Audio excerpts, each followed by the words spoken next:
자, 이제 정말 시간이 얼마 안 남았죠? 5월 12일입니다.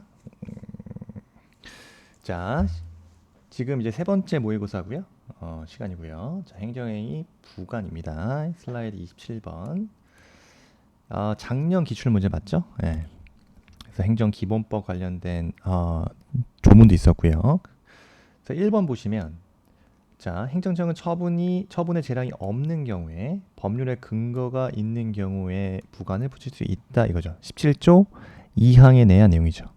그래서 처분의 재량이 없는 경우 법률의 근거가 있는 경우에 부관을 붙일 수 있다. 즉, 자, 재량이 없는 기속행위 이렇게 말을 바꿀 수 있겠죠? 자, 기속행위에 부관을 붙여야 된다면 반드시 법률의 근거가 필요하다. 이렇게 변형되어서 문제가 나올 수도 있습니다. 그래서 1번 옳은 지문이 되겠고요.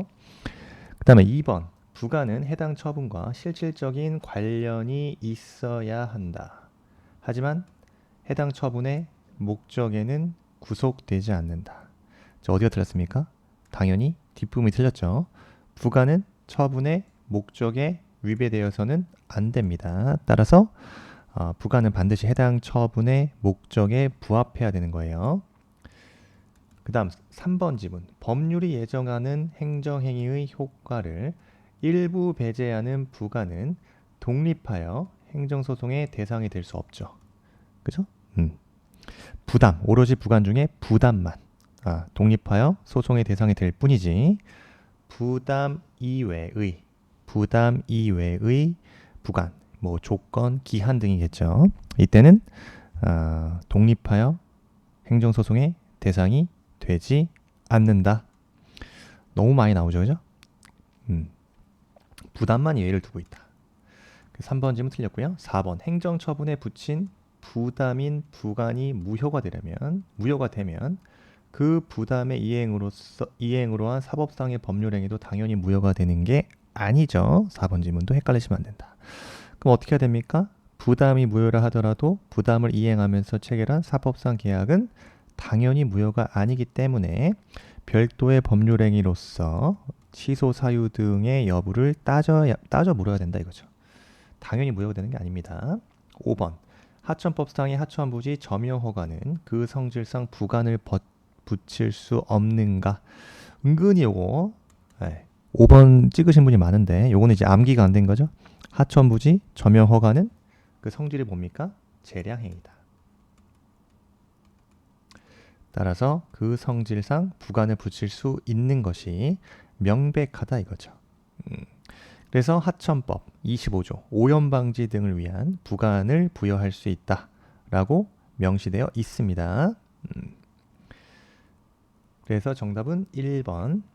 자, 그 다음 주음법률 행위적 행정행위 그죠? 주음법률 행위적 행정행위 뭡니까? 자, 발명 특허 이거 이제 확인이라고 그랬죠? 자, 주음법률 행위적 행정행위 중 요거는 발명 특허는 명칭은 특허지만 그죠? 요건 이제 확인으로 본다. 주음법률행위적 행정행위로 본다 이거죠. 그 다음에 검정, 교과서의 검정 이건 이제 역시 확인이죠. 즉 교과서가 검정 기준을 충족했는지를 판단해서 확정하는 그런 판단 행위로서 확인이다. 자, 행여병자의 유류분 처분 자체는 요거는 이제 행정법상의 사실행위, 그죠? 사실행위로 보면 되겠습니다. 정답이고요. 도로구역의 결정은 역시 확인으로 보시면 됩니다. 그래서 준법률행위적 행정행위 다시 한번 말씀드리지만 법률에 규정된 일정한 요건이 충족되었는지를 그죠? 의사표시가 아닌 그런 사실 판단을 통해서 법적 효과가 발생되는 거예요. 그래서 일정한 요건이 충족되었다. 행정청이 확인 또는 공적으로 판단해서 법적 효과를 발생시키는 행위다. 그래서 대표적으로 확인, 그죠? 법률 관계의 존재 여부를 공적으로 인정한다. 발명 특허, 그죠? 합격자 결정 이런 거가 있다 그러죠. 그 다음에 공증, 그 다음에 통지, 그 다음에 뭐가 있다 그랬죠? 수리. 요 네 가지는 외우자. 그리고 얘도 예시도 외워야 되는 거죠. 공증이 뭐라 그랬어요? 공증. 특정한 사실 또는 법률 관계의 존재를 공적으로 증명하는 행위. 즉 출생 신고, 수리 같은 게 공증입니다. 통지라는 것은 일정한 사실이나 법률상의 효과 발생 사실을 알리는 거다. 대표적으로 납세 고지서를 발송하는 행위. 통지죠, 통지. 수리는 이제 그죠? 행정심판의 그 신고에 대한 수리예요. 타인의 행위나 신청을 받아들이는 행위, 신고 수리가 있다 이거죠. 자, 그래서 이런 것들 나올 수 있다. 그다음에 질서위반 행위 규제법 2023년도에 한번 나왔죠. 자, 1번 질문. 다른 법률에 특별한 규정이 없는 한 14세가 되지 아니한 자의 질서위반 행위에 대해서 과태료를 부과합니다. 요거 틀렸죠. 14세가 되지 아니한 자 질서위반 행위 과태료 부과하지 아니한다. 그죠? 그래서 그래서요 14세가 되지 아니한 자의 질서위반 행위는 과태료 부과하지 아니하죠. 또 14세 미만은 면책이다. 물론 이제 특별한 규정이 있어야만 부과될 수 있어요. 그래서 요 지문은 이제 좀 반대로 해석이 된 거죠. 특별한 규정이 있어야 뭐 부과할 수 있지. 원칙 14세 미만 면책된다. 자, 2번 지문이에요. 옳지 않은 거 1번이네요. 고의 과실이 없는 질서 위반 행위는 과태료 부과하지 않는다. 맞죠? 7조에 따라 정확한 설명이 되고요. 3번 법률에 따르지 아니하고는 어떠한 행위도 질서 위반 행위로 과태료를 부과하지 아니한다. 자, 질서 위반 행위 법정주의에 부합하는 내용이죠. 4번 대한민국 영역 밖에 있는 대한민국의 선박 항공기 안에서 질서 위반 행위를 하는 외국인, 이건 이제 질서 위반 행위의 적용 범위 설명으로 옳은 내용이고요. 5번 대한민국 영역 밖에서 질서 위반 행위를 한 대한민국 국민 당연히 적용되죠. 그렇습니다. 자, 어렵지 않았고요. 이제 이렇게 나올 수도 있겠죠. 기출 변형 문제고요. 자, 13세입니다. 13세. 그래서 과태료 부과 대상 아니죠. 그래서 외국인이고요. 외국인. 근데 외국인이라 하더라도 대한민국 안에서 질서 위반 행위는 적용 대상이 되는 게 맞고요. 자, 서울 시내 공공장소에서 담배꽁초를 무단 투기해서 과태료 부과 대상이다. 담당 공무원 B는 A에게 과태료를 부과하려고 하였는데 옳지 않은 거 골라라. A는 외국인이지만 영역 내에서 질서 위반 행위를 하였으므로 질서 위반 행위 규제법 적용이 대상이 된다. 이거 옳은 지문일 수 있는데 이제 13세이기 때문에 그죠? 13세. 과태료 부과 대상이 아닙니다. 그래서 요거는 이제 13세. 그죠? 요 지문은 이제 1번, 2번, 3번 다 지금 문제가 조금 오류가 있는데 어쨌든 13세 미만이기 때문에 과태료 부과 대상 아니다. 그래서 3번 지문 보시면 됩니다. 3번 지문 맞는 지문이죠. 옳지 않은 거. 근데 이제 4번 지문 외국인이므로 질서위반 행위 규제법 적용을 받지 않는다 하면 틀린 지문이 되는 거예요. 그렇습니다. 그 다음 자, A씨는 조례에 근거해서 갑회사와 생활 폐기물 수집 운반 대행 위탁 계약을 체결합니다. 이된 법적 성질이 문제 되겠네요. 그죠? 법적 성질. 자, 이 계약에 관한 설명 옳은 걸 골라라. 1번 지금 보시면 이건 사법상의 계약으로 계약자의 원칙이 적용되는 게 맞다. 그래서 이거 맞는 지문이에요. 1번. 그래서 지방자치단체와 민간사업자 간에 체결한 생활 폐기물 수집 운반 대행 계약. 우리 판례에 따르면 사법상의 계약으로 보기 때문에 소위 민간 위탁의 일종으로 보는 거죠. 그렇기 때문에 민사상의 그 계약 자유의 원칙이 적용되는 게 맞고 계약 내용 체결 해지 등의 분쟁이 발생된다. 그때 자, 민사소송으로 가는 거죠. 민사소송으로 다루게 된다 이거죠.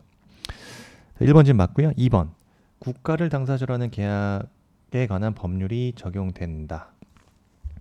국가와 민간 사이의 계약. 자, 국가와 자, 민간인 사이의 계약이죠. 근데 사안에서 지방자치단체 A씨와 당사자 계약이기 때문에 이때는 국가를 당사자로 하는 계약에 관한 법률이 적용되는 게 아니라 지방자치단체를 당사자로 하는 계약에 관한 법률이 적용되는 것이다. 이거 순간 헷갈릴 수 있어요. 2번 아닙니다. 그다음에 공법상 당사자 소송이라는 게 아니죠. 공법상 당사자 소송 언제? 공법상의 법률 관계에 관한 그 발생한 권리 의무의 다툼에 대해서 제기한 소송입니다. 근데 본 계약은 사법상 계약입니다. 그래서 계약 체결상의 계약 체결 이행 해제에 관한 다툼은 민사 소송이다. 4번 계약 절차에는 행정절차법이 적용된다. 역시 행정절차법은 행정청의 처분, 입법, 예고, 행정지도에 관한 절차를 규정하는데 사법상의 행위죠. 이 사안에서 계약 체결은 따라서 행정절차법의 적용 대상이 되는 게 아니죠. 자, 5번에서 계약의 해지 통보에 관한 다툼은 취소 소송에 의한다.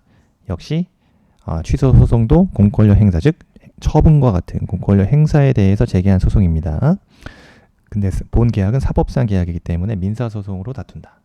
취소 소송에 의한다. 역시 틀린 질문 되는 겁니다. 자, 이렇게 변형이 될 수 있죠. B 씨는 조례에 따라 관내 도로 청소 업무를 민간업체에 위탁하고자 C 환경 주식회사와 청소 용역 계약을 체결했다. 이후 B 씨는 계약상의 의무 불이행을 이유로 일방적 계약을 해지하였다. 역시 민간업체와 지방자치단체 간의 위탁 계약입니다. 역시 성질 뭐라고요? 사법상 계약이다. 민사소송을 대상으로 하는 거죠. 민사소송 대상이 된다. 자, 옳은 거 골라라 했어요. 이 계약과 관련한 다툼에 대한 설명으로 옳은 거 골라라. 이 계약의 주체는 행정주체가 체결한 것이므로 공법상 계약에 해당한다. 라면 틀린 질문 되는 거죠. 그죠? 행정절차법 적용되지 않고요. 3번 B씨와 C 회사 간의 계약은 사법상의 계약으로 민사법의 규율을 받게 된다. 계약의 해지 통보에 대한 다툼은 항고소송의 대상이 되는 게 아닙니다. 항고소송은 행정처분이 있어야 가능한데 사안에서 사법상 계약 해지, 민사소송 대상이라고요. 네, 5번 국가를 당사자로 하는 계약에 관한 법률은 자, 국가와 민간 사이의 계약이죠. 사안은 지방자치단체가 체결한 계약이기 때문에 국가를 당사자로 하는 계약에 관한 법률에 적용되지 않는다. 자, 철회에 대한 내용입니다. 옳은 거 골라라. 1번 철회는 법적 근거가 있는 경우에 하나에 인정된다.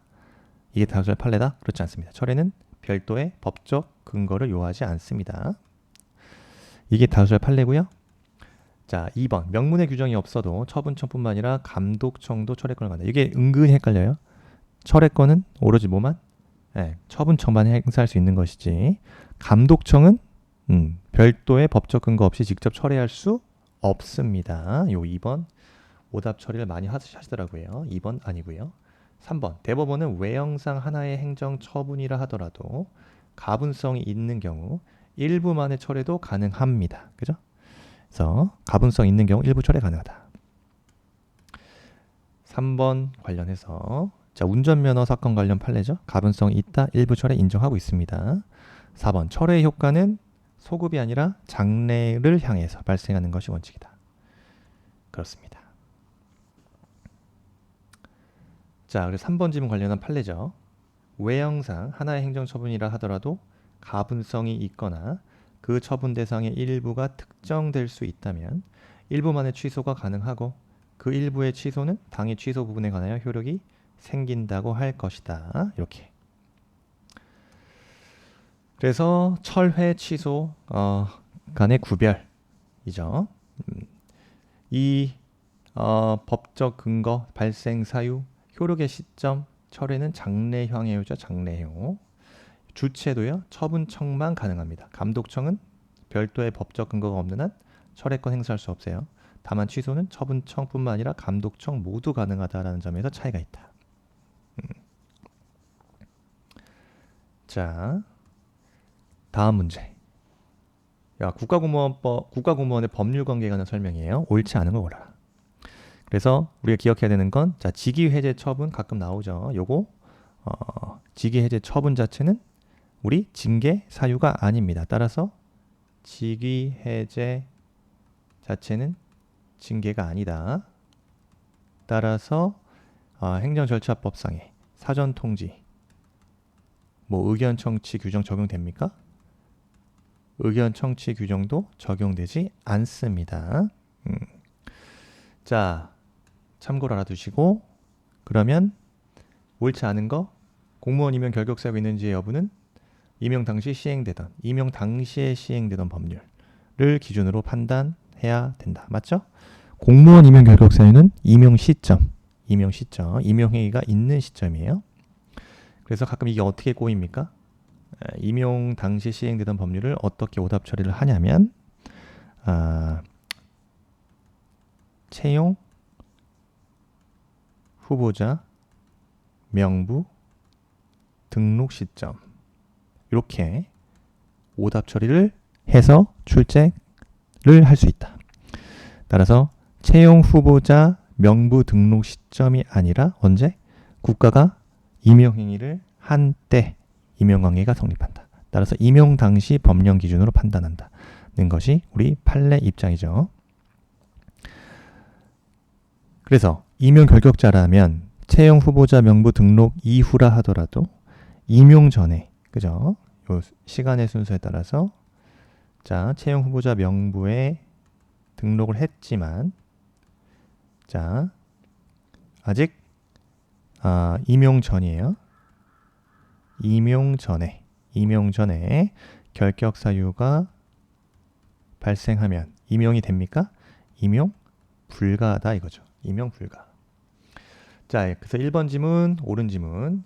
2번, 공무원은 임용장이나 임용통지서에 적힌 날짜에 임용된 것으로 본다. 그죠? 임용장 혹은 임용통지서에 기재된 날짜에 성립되는 거죠. 맞습니다. 자, 네, 임용장이 기재된 날짜. 그러면 소급해서 임용일자 정할 수 없다는 거죠. 소급해서 임용일자를 정할 수는 없다. 그리고요, 임용장이나 통지서는 임용될 사람에게 언제까지? 임용일자까지 도달되어야만 합니다. 그 다음 3번, 공무원 임용 결격 사유가 있는 자를 공무원에 임명하는 행위, 당연히 당연무효에 해당하죠. 임용 당시에 결격 사유가 있다. 그 임용행위 당연무효입니다. 당연무효. 그래서 국가가 과실로 결격 사실을 몰랐다 하더라도 이거는 무효입니다. 공무원 임용에 있어서는 뭐가 중요하죠? 공익성과 법적 안정성을 중시하기 때문에 그렇다. 자, 그 다음에 4번. 국가공무원법상의 직위해제 처분에는 사전통지에 관한 행정절차법의 규정이 적용되지 않는다고 말씀드렸죠. 자, 직위해제는 어떤 징계가 아니라 그랬어요. 뭡니까? 공무원의 그럼 직위해제에 대한 개념이 뭐예요? 직무수행 능력의 저하, 비위행위 등에 따라 일정한 사유에 의해서 신분상의 변동을 주는 처분은 맞다. 다만 징계는 아니다. 따라서 행정절차법상의 사전통지나 의견청취 규정이 별도로 적용되는 것은 아니다.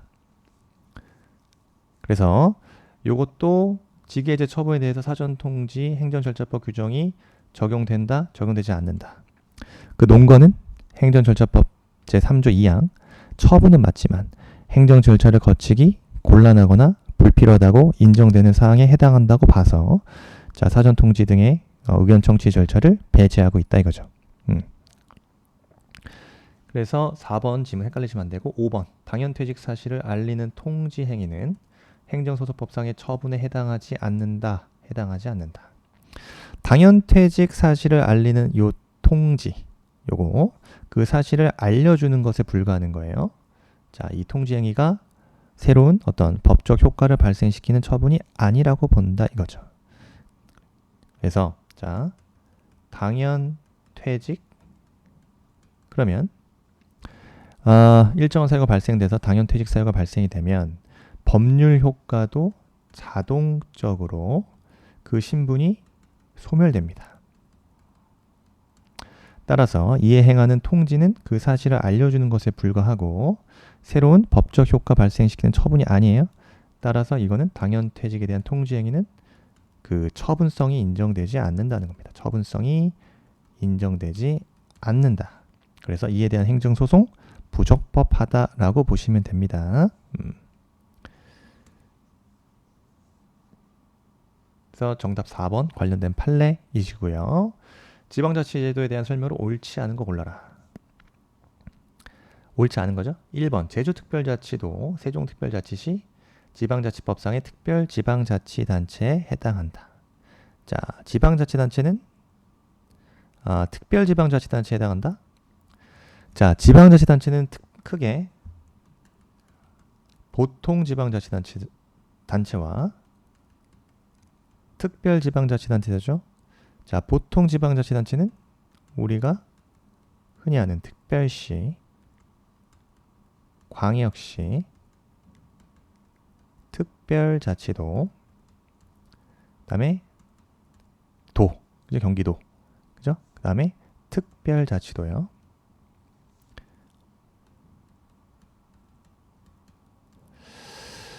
그다음에 시군자치구죠. 시군자치구, 기초자치단체, 시군자치구.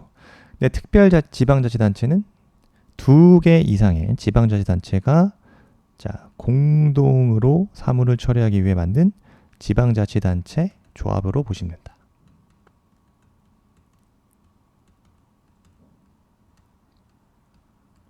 조합 등이다. 그런데 제주특별자치도는 제주특별자치도, 세종특별자치시 마찬가지죠. 보통지방자치단체에 해당하는 거예요. 광역자치단체, 보통지방자치단체에 해당한다. 그래서 특별지방자치단체에 해당한다? 틀렸죠. 그래서 정답 1번이네요. 그래서 우리 기억하자. 제주특별자치도, 세종특별자치시 다 보통지방자치단체고요. 2번 외국인도 지방자치단체의 주민의 지위를 가질 수 있죠. F4 비자를 발급받으면 된다 이거죠. 영주 체력 자격을 얻은 외국인. 그리고 일정한 요건 3년 이상 거주해야 되고 또 18세 이상이어야 되죠. 그럼 지방선거권이 인정된다. 또 주민의 지위를 가질 수 있다. 그죠? 그렇습니다. 자, 그 다음에 일정 요건 갖췄다. 지방자치단체 주민 될 수 있다. 맞고요. 지방자치법상의 주민소송은 객관적 소송으로서 민중소송에 해당된다. 주민소송. 주민이 지방자치단체에 위법한 어떤 그 재정행위 등을 바로잡기 위해 제기한 소송이죠. 이거는 객관적 소송이다 이거죠. 객관적 소송. 그래서 민중소송에 해당하는 게 맞다 이거죠. 그래서 민중소송은 개인의 권익 구제가 목적이 아니죠. 오로지 공익 실현을 위한 목적이다. 자, 4번 비례대표 지방의회 의원에 대해서는 주민 소환할 수 없습니다. 그렇습니다. 그죠? 자, 그래서요. 비례대표 지방의회 의원은 주민 소환 대상에서 제외된다. 요거 하나 기억하시고요. 5번 이행강제금의 부과징수를 게을리한 행위는 주민소송 대상이 되는 공금의 부과징수를 게을리한 행위에 해당한다. 자, 이행강제금. 자, 지방자치단체가 의무이행 확보를 위해 부과하는 금전적인 제재죠. 그래서 이행강제금에 대한 부과징수는 지방자치단체의 재정 수입에 해당하기 때문에 이를 게을리해 이건 어떻게 됩니까? 주민소송의 대상이 된다. 왜? 공금의 부과나 징수를 게을리한 행위가 되기 때문이다. 그래서 자, 주민소송의 대상이 되는 공금의 부과 징수를 게을리한 행위에 해당한다. 맞는 지문입니다. 그래서 기억하자. 이행강제금 부과 징수를 게을리한 것 주민소송 대상에 해당된다. 다시요. 요약하자면 제주나 세종은 보통단체다. 그죠? 외국인도 주민 될 수 있다. 그리고 주민소송은 민중소송이다. 비례대표는 소환 불가다. 이행강제금 미징수도 주민소송 대상에 해당된다. 이렇게 기억하시면 됩니다. 자, 이렇게 변형을 한번 해봤어요. 옳지 않은 거 올라라. 지방자치단체 조합이죠. 이건 특별지방자치단체에 해당하는 게 맞습니다. 그죠? 네. 그 다음에 2번 지방의회 의원은 지방자치단체 장의 동의를 받아야 주민소환 대상이 될 수 있다. 주민자치단체 장의 동의 필요 없습니다. 그래서 주민 청구만으로 가능하다. 2번이 틀렸습니다. 주민소송은 지방자치단체의 장애 재정 행위에 대한 위법 여부를 다투는 소송이다. 그래서 민중소송이다. 주민소원은 비례대표 지방의회 의원에 대해서는 허용되지 않습니다. 공공시설 위탁 운영하면서 발생한 지방자치단체의 손해는 주민소송의 대상이 될 수 있다. 공공시설 위탁 운영 관련 손해도 주민소송 대상이 될 수 있다. 맞죠? 자, 여기까지 보시고 다음에 이어서 국가배상법 제2조부터 들어가도록 하겠습니다.